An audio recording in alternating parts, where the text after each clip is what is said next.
I chose something that's hard on purpose because I wanted to prove myself that it's hard, but I can finish it eventually. That Explore AI is gaining the name that it's gaining. It's becoming easier for people to, get into the workplace and start paying it back. And I like the fact that when we started doubting ourselves, we said it out loud. Right now, I look at my LinkedIn. People want to absorb me because I've worked for one of the big banks.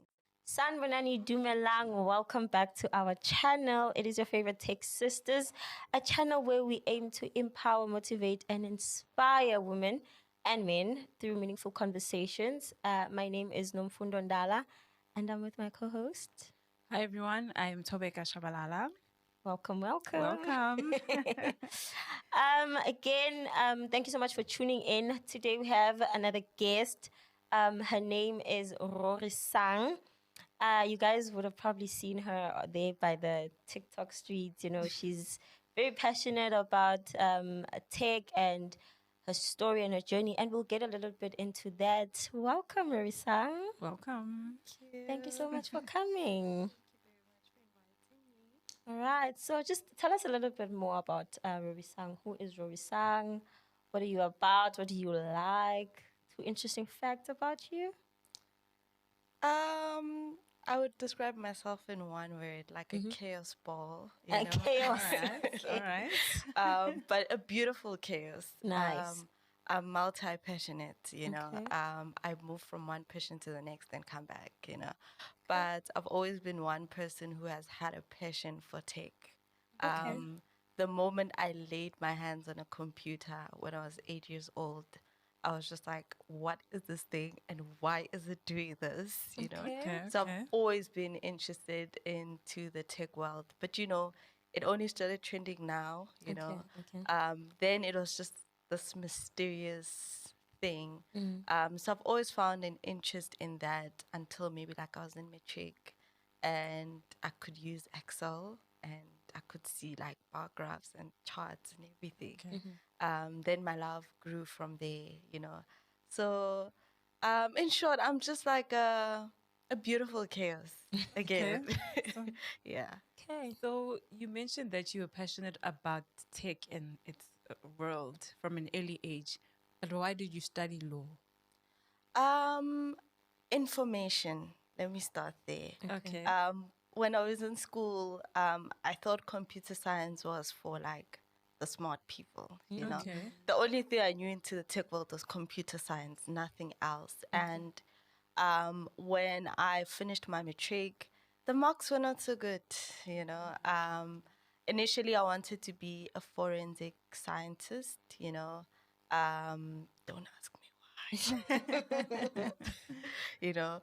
But when I then was in varsity, I realized law is nice, but it's not my field because I'm like, Okay. I love the information that I know, but I don't think I have a passion to use it anyway.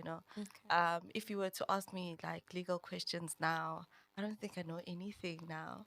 But I was more towards family law. It Okay. was I found that interesting, but I was just like, I love the information, but I don't think I love it enough to use it in the real world.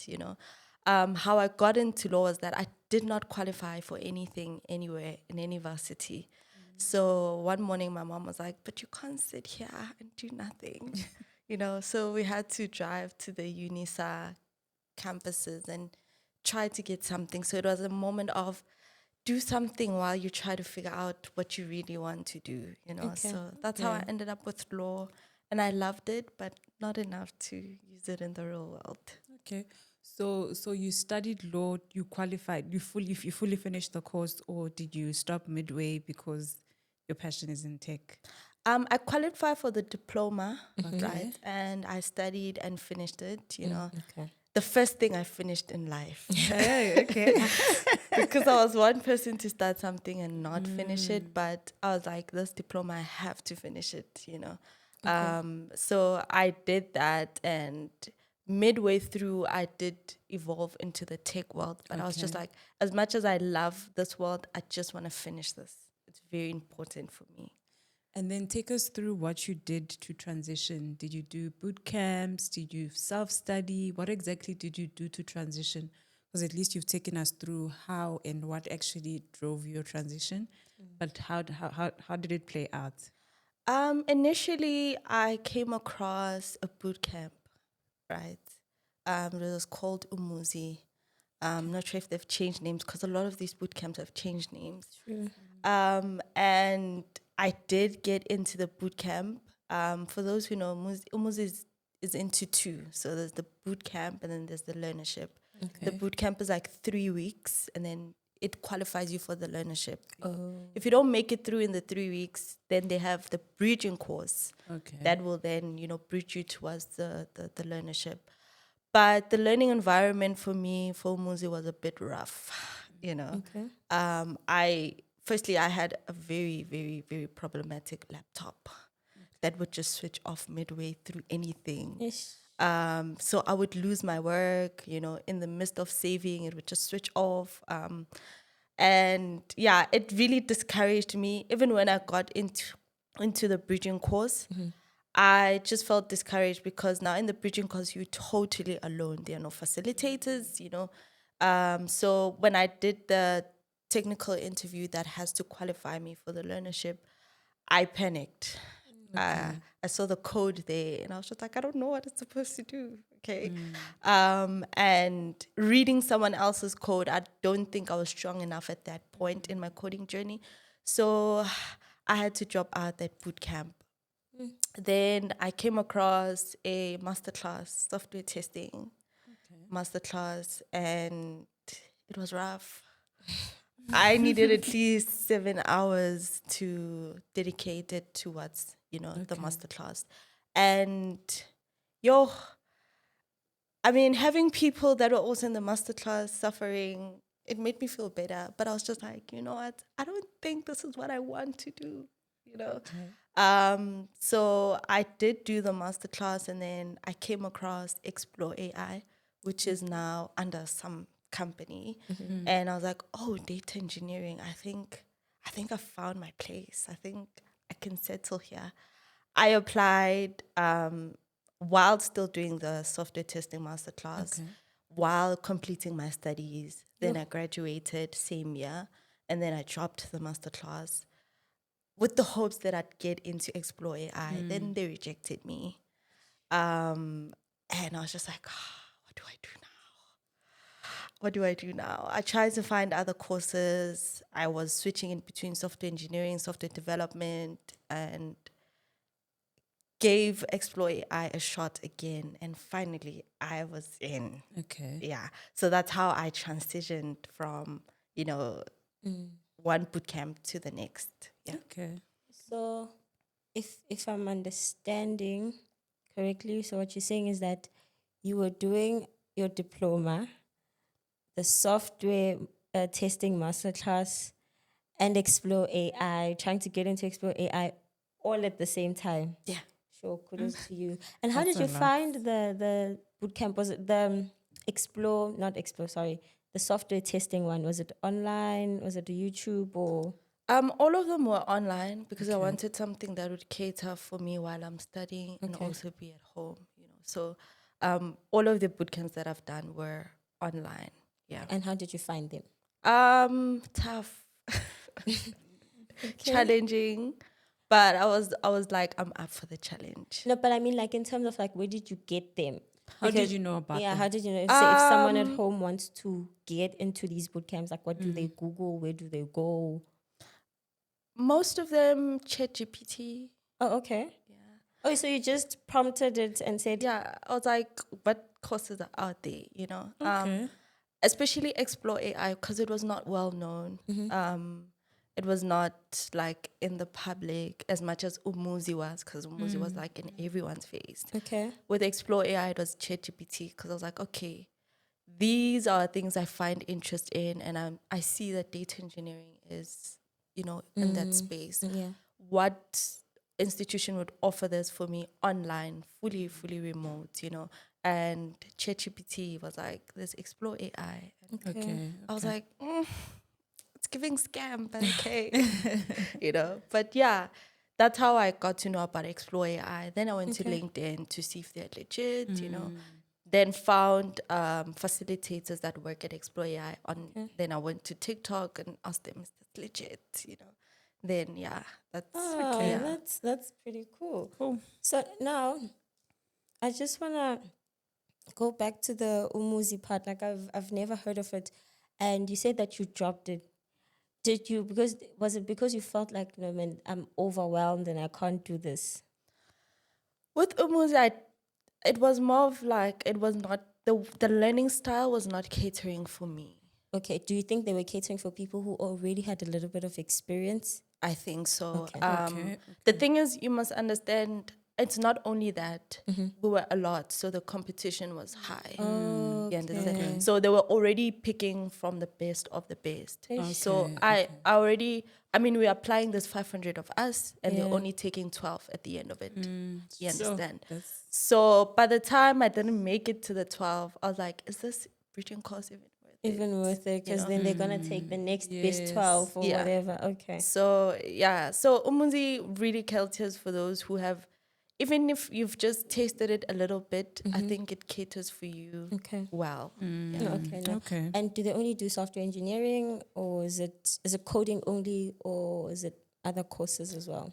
They've expanded over the years. I've seen UX design, I've seen data science, technical writing, copywriting. So now they've expanded. When I joined, there was like only 5: web development, software development, data engineering, data science, and copywriting.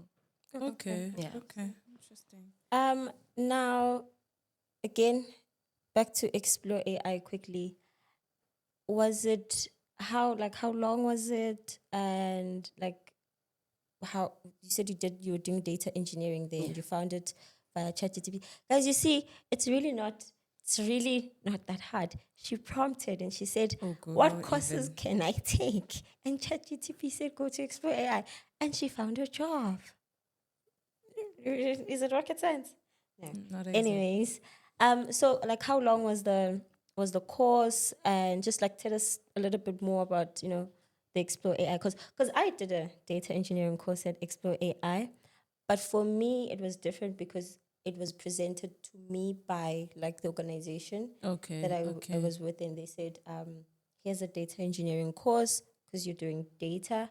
See if you're interested, look at it and the prerequisites and everything, and all the course and everything that you're going to do. Then I looked over, they're doing Hadoop and whatnot, the stuff I worked with. Yeah. And then I said, sure, I'll go for it. So I just want to know if maybe there's a difference between what I did because you did it from an external point of view. Yeah, So I don't know if it's different if you're like internal, you're doing it as part of an organization, and when you're doing it like outside. Yeah, it is different. Okay. For me, initially when I joined, I did not have a scholarship. So what was going to happen is I was going to do the 8 months of the course and then the 12 months of like getting experience. Okay. So I was going to get experience with Explore AI. So basically, from what I've heard from those who did without the scholarship, you do like projects, right? That simulate the real life. So midway my course, I got a scholarship, right? So that extended my duration of the course. That means the 8 months was still the 8 months of the course. Then I started the workplace experience, which lasted for like a year. Okay. Yeah. So initially it has to be 12 months, but if you have a scholarship, then it depends with the company. Okay. Because you can only get your certificates after you're done with your workplace experience. Oh. Yeah. So kind of works like the bootcamp I did. Like Yeah, they place you at yeah. an organization, and then does it mean then the organization decides if they want to absorb you you as on. their own? Oh, Yeah. nice. Okay. Nice.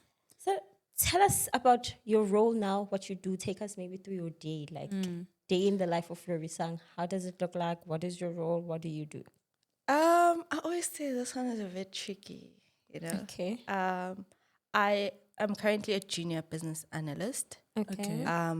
But I do a bit of data engineering, a bit of business analysis, and a bit of technical writing. Okay, So okay. on a Monday, Tuesday, this is like the beginning of the week, right? So that would be, so because I work for one of the big banks, it would be different from mid-month to month end. So I'll Oh, take you through the okay. busiest times. If it's month end, our systems cater for accountants to do reporting. So Okay. we would have to load their data to a system so that they can use the system. So Monday through to Friday in the morning, we would be loading that data. During the day, we would be, mostly me, I'd be first line support for those who are using Okay. our systems, like maybe like something broke in the system or they can't see their numbers, whatever. Then I'd be attending to those. Towards the end of the day, it would be like checking if all the data's in the correct way, were they able to retrieve their data well? Are the numbers still correlating from one source to the next? And then in between the loadings and everything, I just write documents. If there's anything that changes in our system, I write the documents on how the users can utilize the system better. Okay. So it's a bit of everything. Then when it's the least busiest times, we then move from, I work from like moving our data where it currently is into AWS. So that would involve the pipelines, checking if the data is in correctly and all of that. So it's a Okay. bit of everything with Okay. me. So I think for me, the question would be, because you do a bit of everything, would you say that the law diploma that you have and where you are, like there's something to it, to the fact that you first did law before you went into tech, or you don't see any correlation at all? I think the correlation would be on the soft skills. Okay, Yeah. okay. Determination, resilience, and how I, on the technical skill would be how I present the documentation. Okay. Because there was a lot of writing in law, a whole lot of scribbling, writing, proofreading, and everything. So I think it comes in hand now that I'm doing technical writing. But it's more on the soft skills, having worked with different personalities, you know, even the boot camps also prepare you for that. But I think the law diploma gave me more of like the real world, how to deal with people who are different from you and Okay. how to utilize their skills that you don't usually have. So it did play a role in that, seeing that I finished something that I start, and also like the technical writing. Okay. Now I just want to talk a little bit about you transitioning from, well, studying law and knowing very well that, okay, I am interested in tech, but I'm just going to stick this through because you've committed yourself. And I think that's quite great. Like to say, okay, you know what, I have to finish this. As much as I Yeah. don't like it, it's there's a D word I'm looking for. It's not determination, it's discipline. Very disciplined. But anyways, now what are the challenges, like moving from studying law and saying, okay, you know what, I'm actually going back to, like, I'm going back to tech. What are challenges that that you had to overcome, and also like in the midst of that, because you were juggling all of these things, like parallel and at the same time. So how, like, what are also the misconceptions? Because I'm thinking like your mom would be like, "Yo, this girl, you're studying law, now you want to go back into tech, you want to do this." And how did you deal with all of those things? I think support Okay. was my greatest drive. The Okay. other day I was telling the Uber driver, so we're having a conversation, it's like, your mom supports you in everything. I'm like, if I decide to sell Amadada, she'll still support me. Oh, Ah, that's You good. understand? That's So her support, even though she doesn't understand what I would be doing, I think to a certain extent she did understand, because she once worked into tech before, Oh, okay. as a, what was this? You know those people who were doing networking Okay, okay, yeah, okay. network yeah, engineers, kind yeah, of. something like Okay. that. So she, to a certain extent, she did understand a bit of it, but I think what led her to support me was the passion within me Okay. and the fact that with my mom, you need to explain. You need to know what you're doing. You understand? For her to be able to support you. Okay. The challenges, however, that I faced were, you know, throughout my life, I've always, if something gets hard, it was easy for me to drop it. Oh, okay. Let me just drop it. I had that, it's not for me, you know, in a way, but let me just drop this, find something else. So I've always went for something that's always easier and smooth and, you know. So having said that, with my law diploma, I had to finish something because I was like, if I can finish this, then it will push me to put other things aside and go, okay, I need to finish this. Throughout my course at Explore, I faced difficulties, and that old me had come like, let's just drop this, you know. Okay. You don't want to be doing data pipelines. You don't want to be doing all of that, you know. You want to be doing the easy stuff, go into copywriting, there's technical writing, you know. But I was just like, I chose something that's hard on purpose because I wanted to prove to myself that it's hard, but I can finish it eventually. Okay. Two, the other challenge that I faced was that family members, right? Because they were like, no, why don't you go into retail, you know, start earning money in retail.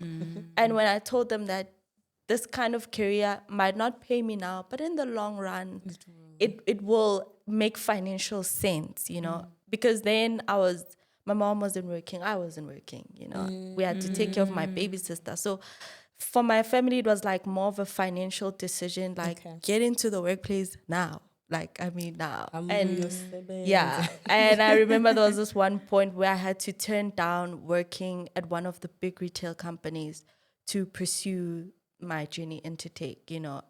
It was when I knew, because when I joined Explore AI, it was the income share agreement time, meaning that when I finished studying now, I have to pay them back. So midway, I did get a scholarship, but it didn't start off like that. So when I took the risk, I was just like, I do hope that I get a job after this so that I can pay them back, so that I can actually start my life properly now. But, you know, when the scholarship came through, I was like, great, I can make the start now. Even then, my family still didn't understand. It's only now that I'm working that they go, oh, okay. Now we get it. Now we get it. Wait, you had to pay for that Explore thingy. Depending on which in agreement you went into. So there was a pay as you go. That means you pay the 4,000 Rand monthly. Okay. There was the income share agreement. That means you start paying them 16% of your salary once you start working. And then there was the scholarship, meaning the company pays for you. Yeah. I took it for granted. Oh my gosh, I'm so sorry. I didn't know. Of course. What? If the company is paying for you, Yeah.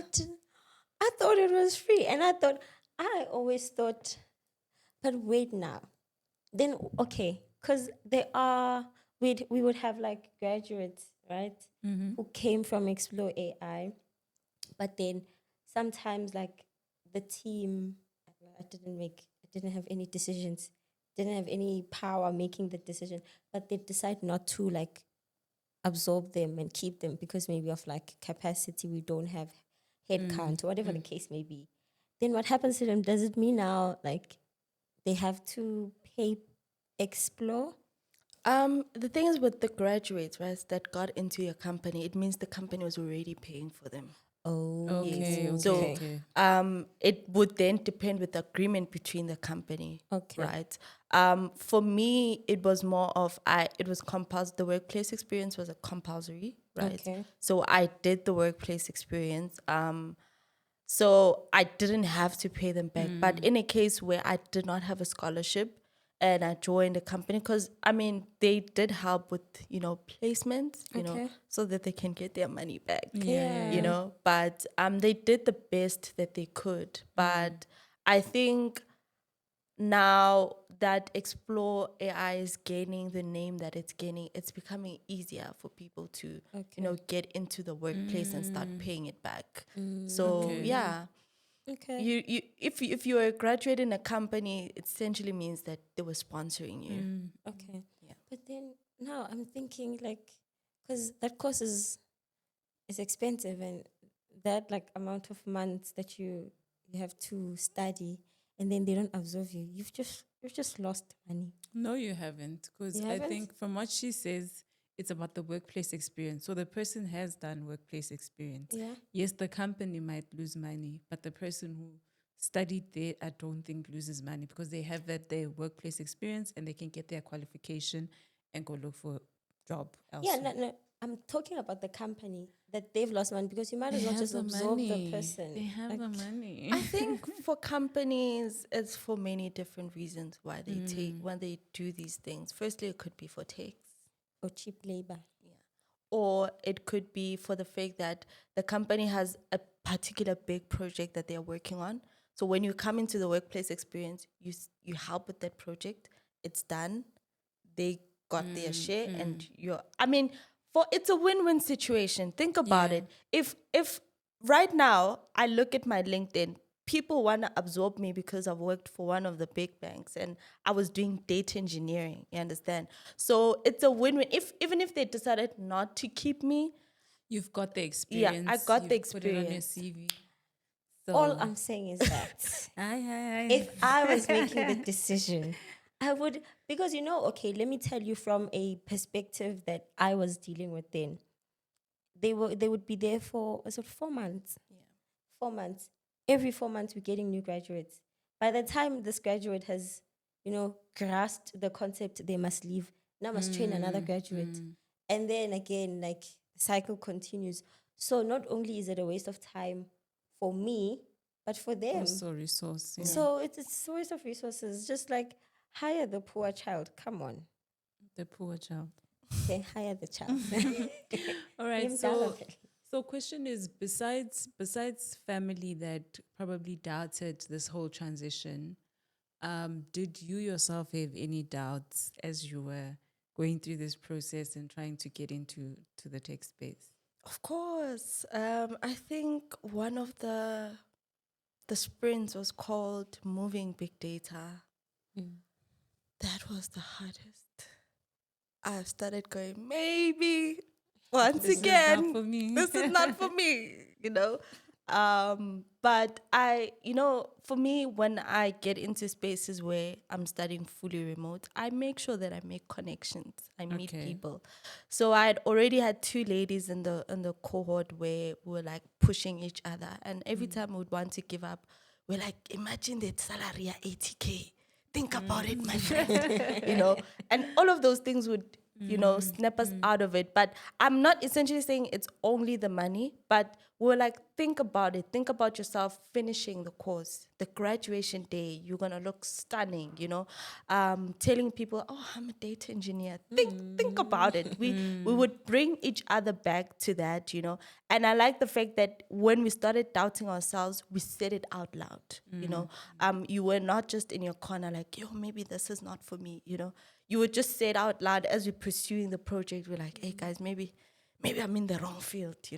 And it was never we are all feeling the same. I would be in a good mood that day, but you wouldn't be, because maybe the particular sprint that we are in is not your strong point, but it's mine. So I'm super grateful for those ladies because they always snapped me out of it to go, look, we are here to finish this, okay? We're here to prove our names right. We told our families we're doing a good thing here, so we better finish this. Yeah, I did have moments where I doubted myself, but like I'm saying, the support from my mother and from those ladies was immaculate. So, in a nutshell, find accountability partners and find someone who can pull you along when you don't feel like Yeah. you can Even do in the it. workplace experience, we had accountability partners. As we started, we had people we were accountable for induction week, office days, for that whole 4 months. When they ask you, where's your partner? You should know everything. So that's good. that taught us to, have morning calls at 8 a.m. Friend, what are your plans for today? This, that, and that. But at 12, I'm going to go to the doctor. So when they come to you like, hey, your partner is offline. No, she's at the doctor. She said she'll be back by 3 o'clock. So Okay. that even in my legal studies, I always had people that, held me accountable, that I held accountable, that really, you can't do this alone. Hey, Yeah. you Yeah, can't. not an island. Yeah, you can't do this alone. Especially in the world of tech, where there's, I don't want to say hidden information, but information that's not already out there yet. I mean, you saying you in a company, there's things about the company that that I might not know of, and I think having that information when someone goes, but I think I want to transition into the bank, and you're like, okay, for what reasons can the bank cater the the career path that you want to take, or should you try elsewhere? I have it's not hidden, it's just not out there, Yeah, so yeah. having partners out there, networking, we always say this, with it now sounds like a cliche, but it's very, very important, because now I can call up my friend. We were in the legal studies, in like, hey friend, the company is looking for so and so, and I know that you've done this, please apply, and it's not only to get jobs, but to get the information. Yeah. Okay. Oh, that's beautiful. Um, I lost my train of thought. There's a question I wanted to ask, but okay. Let me just move on. I'll remember it. So, oh, actually, now I remember it. Wow. So, you entered the workplace before you were absorbed by the organization. Are there things or stuff that you feel like you did that made you stand out, like to make you hireable? Because, like I said, there's a lot of people, there's a lot of graduates that come into the organization, and 4 months they're gone. And sometimes, yes, of course, it could be a head count issue, but sometimes I feel like, like the team or the division or the business unit will say, no, no, no, we don't have head count to cater for Rorisang. But if Rorisang, like pushes so hard, and she's like making sure that, hey, you guys are going to hire me by force, I'm going to make sure you guys need me, because that's what other people do. So other things that you feel like you did that made you like stand out and hireable, or was it just I know this is for me, the doors have opened, and yeah. um you know what, there's two ways about this, because we were having a conversation on Friday regarding this. But for me, as you said, I'm very talkative. From the cohort, they needed to know that I'm there, I exist. Whether I know what I'm doing or not, you must know that I am there. So by the time we did the workplace experience, that means new people need to know that I'm there, I exist. You understand? This whole thing that your work will speak for you, baby, it's not. It's not going to speak for you. For me, I spoke for my work, even if I didn't think it was good enough. Even if I thought the code was messy, can it do what it's supposed to do? Hey, be like a child. When a child learns a new trick, like, mommy, see, See, look at me. be that. You understand? At the workplace, whenever I did my first technical document that I did, I thought I ate.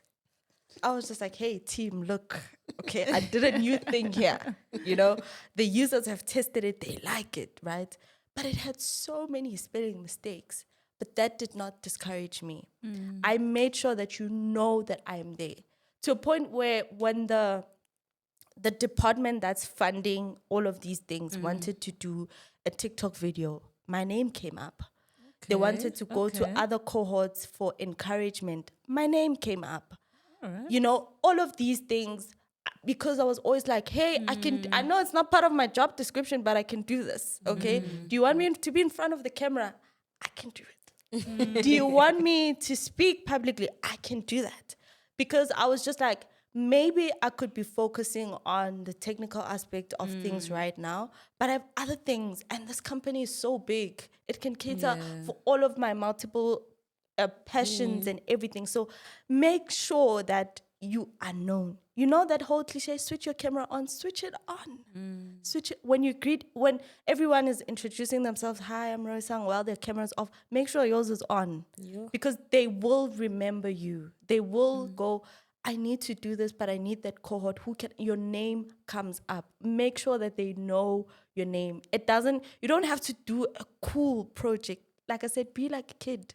You learn a new trick. Hey, I have a new Done trick. something. I think one of the things that I did in my cohort was our material was not student friendly.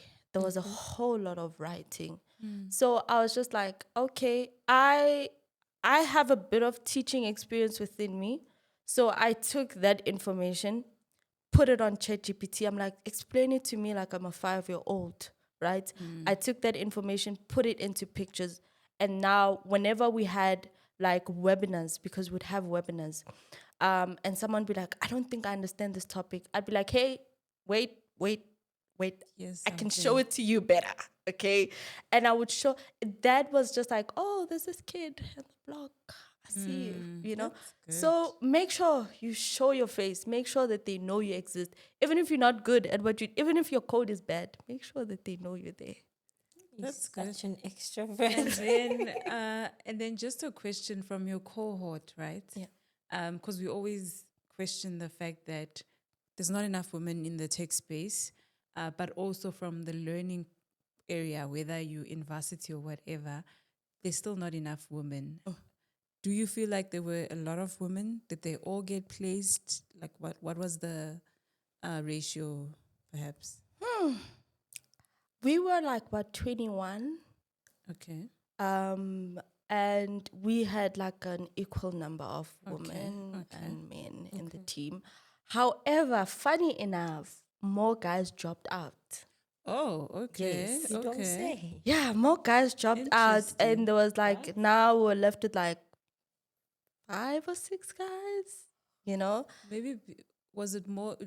Is it because it was not too technical, or is it like It's technical. it very is. It okay? is. Strange. Coding. Very I think strange. one of the guys when they dropped out, they called me. They're like, "Yo, I'm not doing well mentally. This course is Oh, mentally okay. taxing, Okay. so I'm just gonna bounce out. Maybe I'll try again next year."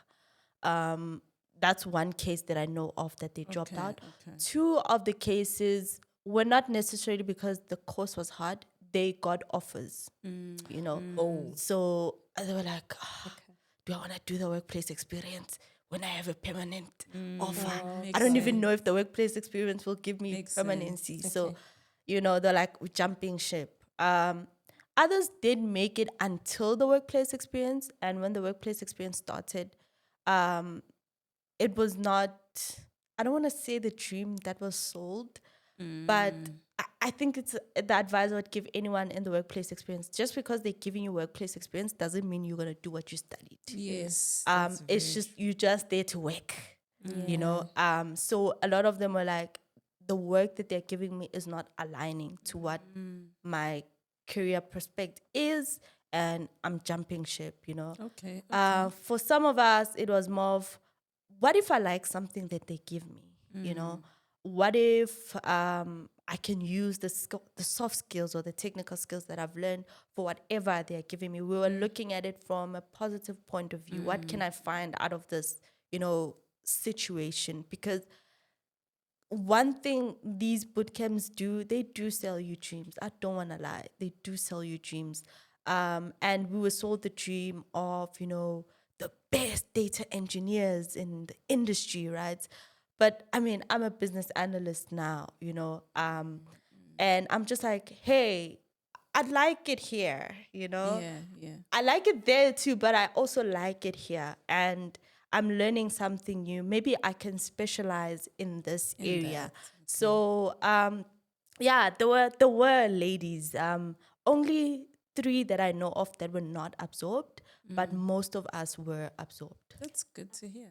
Actually have a different view on boot camps selling dreams. Because I feel as though maybe this is the idea, the perspective a lot of people have, that from a boot camp, if I taught you C sharp at the boot camp, you're expected to do C sharp when you get to the organization. It's really not the boot camp's fault, Okay.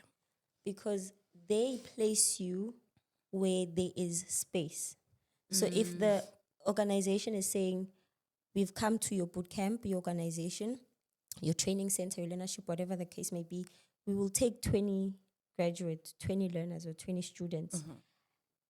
And then I feel like the bootcamp gives them, like, this is what we taught them. We taught them C#, we taught them data engineering, we taught them testing, this is what. So place them accordingly based on these skills. Because when I started, I knew I was going to code, but I started off doing a lot of documentation.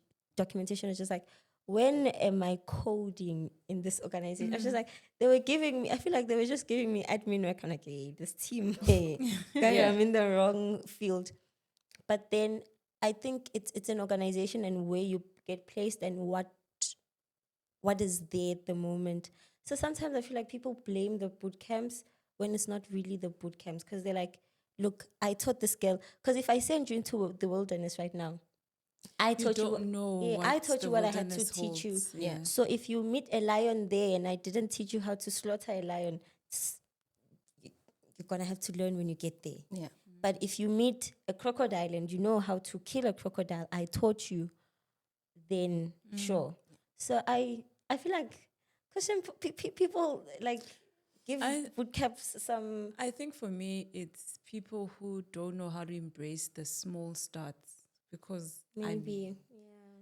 you won't get there and become CEO. Like, you'll get there and probably you'll start very small, where you are typing one line of code or you're fixing bugs. Yeah. You know? So I think it's people not embracing the small things that need to happen for you to get to the you will be the best data engineer ever. And luckily for you, you were positive about, let me see what I like. And not everyone, like those who jumped ship, maybe there was going to be something for them had they stayed. So I feel like if you're a graduate and maybe you Stay the course. stay, maybe you're doing something, you felt like, no, but this is not what I studied. It will get there. Yeah. Maybe not, but I just feel like, relax. Enjoy the journey. Enjoy the journey, definitely. Trust the process, as they say. But does it know it's stress? Don't start.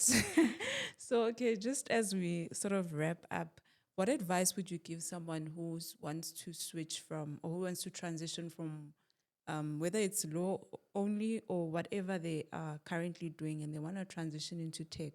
What advice would you give them? So anyone out there who wants to maybe transition at this point? I think don't go with the speed of society. Okay. I think for me, what got me to do software testing, data engineering, all of these, was because I was like, yo, the world of tech is moving fast. I'll be left behind. I have to, don't move at that speed. Choose one thing. Have the big goals, but have the smaller goals. I think when I decided, you know what, I choose that I want to go into data engineering, which is still the goal. The small goals are what do I need to get there, I do get a lot of DMs like, I want to get into tech, but what do you want to do specifically into tech? Are you into tech because there's a tech vibe, or you want to also contribute to the tech world, and when I'm like, okay, what skills do you currently have, right? And I also feel like that's wrong, because if you came to me and like, okay, do cybersecurity because you did law, it's not really right. But let's start with what you have. I started with what I had. I had a very problematic laptop, guys. And when I sold it to someone, I basically sold it for free. But they're like, no, I don't want to take it for free, please. But what I had that laptop, and I'm like, I have this. Can I start something from this? Can I make something big out of this? And today I have a different laptop, but when I look at it, I'm like, hey, do you know where I come from? Like, you can't act up on me like this. I come from hardships, and just start with what you have. Two, I always say, in any tech career you're going to venture into, this is the one certificate you must do: research methodology. Learn how to research, learn how to find information. Because even in your career, you always finding information. Whatever tech career you're in, you're always looking for information.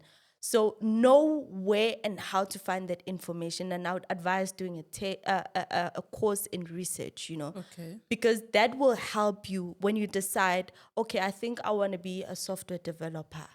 Where can I get the information that I need? Do you want to be in person classes? Do you want to do remotely? Do you want hybrid? It doesn't always work the same for us, and I come from a background where in high school, basically it was a learn on your own. The only time you had a teacher is because, hey, this material is not making sense to me. Can someone explain it better? And that continued throughout varsity, because now I was at UNISA. That means you only see your facilitators once or twice a month. You only reach out when you need help. So doing that work on my own had now become a natural thing. Yeah. So for you, maybe you need someone standing on the board and explaining it to you, but find what works for you and then utilize that.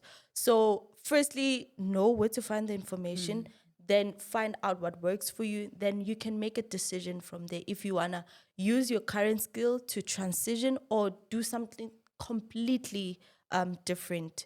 Because we have people who did chemistry, but now they're doing, software development. They did other things that are totally opposite, and they got into the world of tech and they were like, oh, actually, I like it here. So yeah, follow that through, but mostly use what you have. Because if you're gonna go, I'll start when I have a proper laptop. I'll start, you'll never. I wouldn't be here if I was like, yeah, maybe I'll start when I get like a good computer. I wouldn't be here because the computer that I had was because I used what I had then. Yeah. Even the Bible says if you're waiting for the perfect time to do something, Never. you'll never do it. So my key takeaways: learn how to find information and research. She literally chat GTP'd her way into finding a job in tech. That is all you need to know. But that's it from me.